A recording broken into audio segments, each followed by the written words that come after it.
नमस्कार दोस्तों, विश्वत्मा creation channel पर आप सभी का हार्दिक स्वागत है।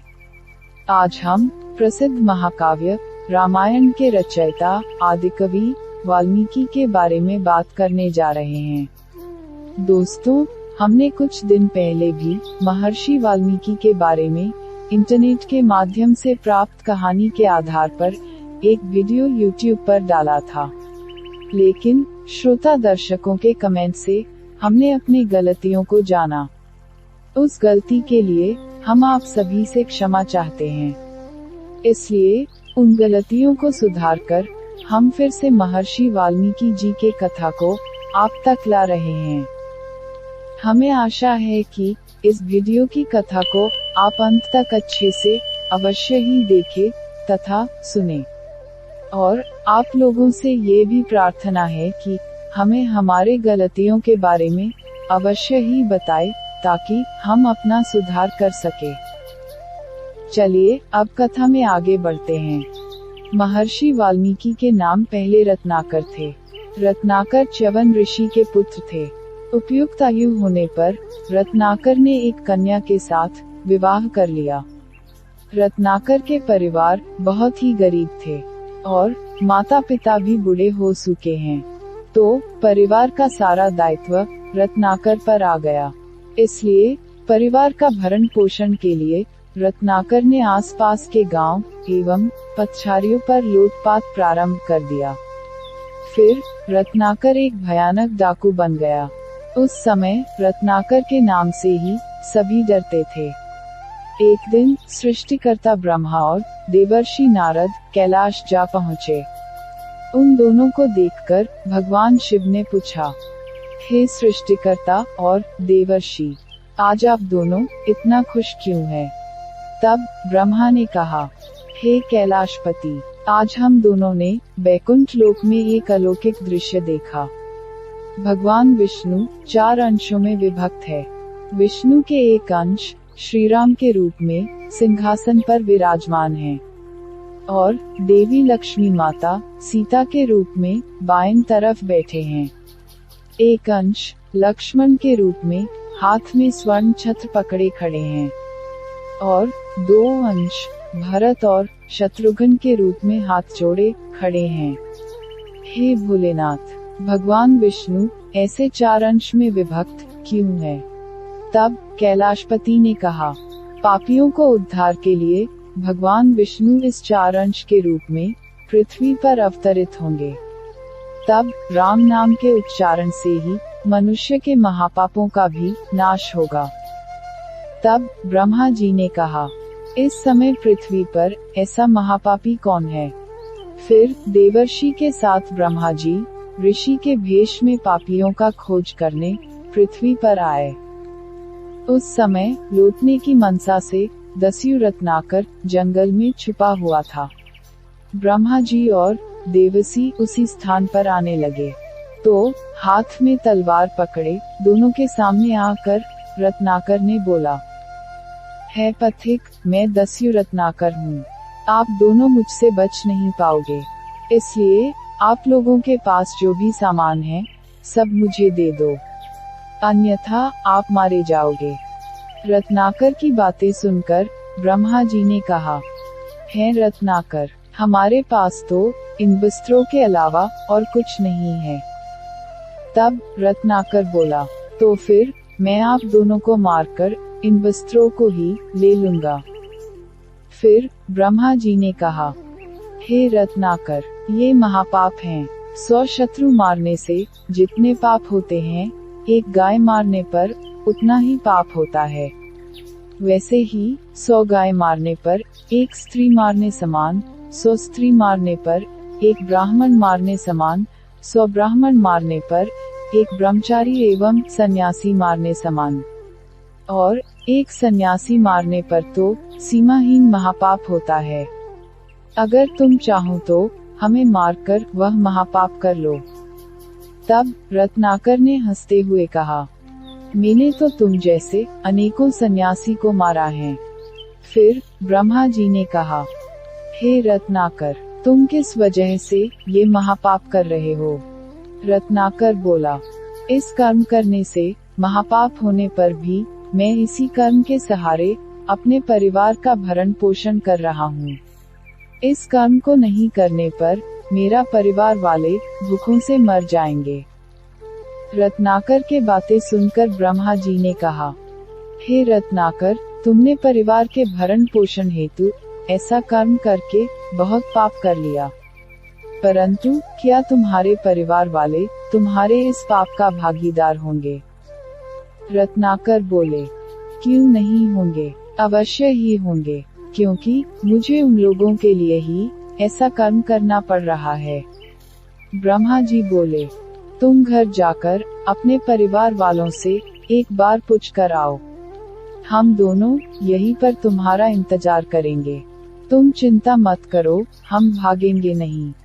ब्रह्मा जी की बात सुनकर रत्नाकर ने घर जाकर अपने परिवार वालों से पूछा, मैंने आप लोगों के भरण पोषण हेतु आज तक बहुत से लोगों को लूटा और बहुत लोगों को जान से भी मार दिया है। एक महात्मा ने कहा है कि ऐसा करने से मेरा बहुत पाप बढ़ गया है।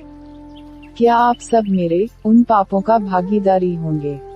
रत्नाकर से ऐसे बातें सुनकर उनके पिता ने कहा, हे पुत्र, मैंने तुम्हें बचपन से पाल पोष कर बड़ा किया। तुम छोटे थे तो तुम्हारे साथ परिवार वालों को पालना मेरा दायित्व था। अब तुम जवान हो, परिवार चलाने का दायित्व तुम्हारा है। परिवार चलाने के लिए क्या कर्म कर रहे हो वह तुम जानो। अगर परिवार पालने के लिए तुमने कोई पाप भी किया है तो उस पापों का भागीदार सिर्फ तुम ही हो। हम तुम्हारे पापों का भागीदार नहीं हो सकते। फिर माता ने कहा, मैंने 10 मास तक तुम्हें गर्भ में पाला है, अब हमें पालने का दायित्व तुम्हारा है, इसलिए हम तुम्हारे पापों का भागीदारी नहीं हो सकते। उसके बाद पत्नी ने रत्नाकर से कहा, आपने हमसे विवाह कर हमारे रक्षण और पोषण का वचन देकर घर लाए और मैंने भी आपको सुख दुख में भागीदार होने का वचन दिया था, परंतु हमें पालने के लिए आपने जो महापापों को अर्जित किया है, हम उन पापों के भागीदार नहीं हो सकते। परिवार वालों से ऐसे बातें सुनकर रत्नाकर बहुत दुखी हुए। व्यथित मन से रत्नाकर लौट आए। फिर ब्रह्मा जी के पेड़ पकड़कर रत्नाकर बोलने लगे, हे महात्मन, आप उचित ही कह रहे थे। मैंने जिन लोगों के लिए इतने महापाप अर्जित किए हैं, वह सब ने मेरे पापों का भागीदार होने से साफ इनकार कर दिया है। इसलिए मैंने भी सिद्धांत कर लिया है कि आज से ऐसा कुछ कर्म नहीं करूँगा जिससे मेरे पाप और बढ़ जाए। हे महात्मन, मेरे इस महापापों से उद्धार हेतु मुझे कोई मार्ग दिखाएं। तब ब्रह्मा जी ने कहा, हे रत्नाकर, तुम्हारे पापों से उद्धार की मार्ग हम अवश्य ही बताएंगे। पहले तुम सरोवर में स्नान करके आओ। ब्रह्मा जी के बात मानकर रत्नाकर सरोवर में स्नान करने गए, परंतु पापी रत्नाकर की दृष्टि पड़ते ही सरोवर का सारा जल सूख गया। फिर सरोवर से रत्नाकर लौट आए और पानी न मिलने की बात ब्रह्मा जी को बताए। तब ब्रह्मा जी ने कहा कि तुम्हारे पाप पूर्ण होने के कारण तुम्हारे दृष्टि से सरोवर के जल भी सूख गया है। फिर ब्रह्मा जी ने रत्नाकर के शीश पर कमंडल से जल छिड़काते हुए कहा, हे रत्नाकर, तुम अपने पापों का नाश करने हेतु राम नाम जप करो। तुम राम राम करके एकाग्रचित होकर तपस्या करो। ऐसा करने से तुम्हारे सब पाप नाश हो जाएगा और तुम्हें दिव्य ज्ञान का भी प्राप्ति होगी। जाओ, उस वृक्ष तले बैठकर तपस्या प्रारंभ करो। ब्रह्मा जी का उपदेश मानकर रत्नाकर तपस्या करने बैठ गया, परंतु पापी रत्नाकर के मुंह से राम नाम नहीं निकला। राम राम बोलने पर रत्नाकर के मुंह से मरा मरा उच्चारण होने लगा।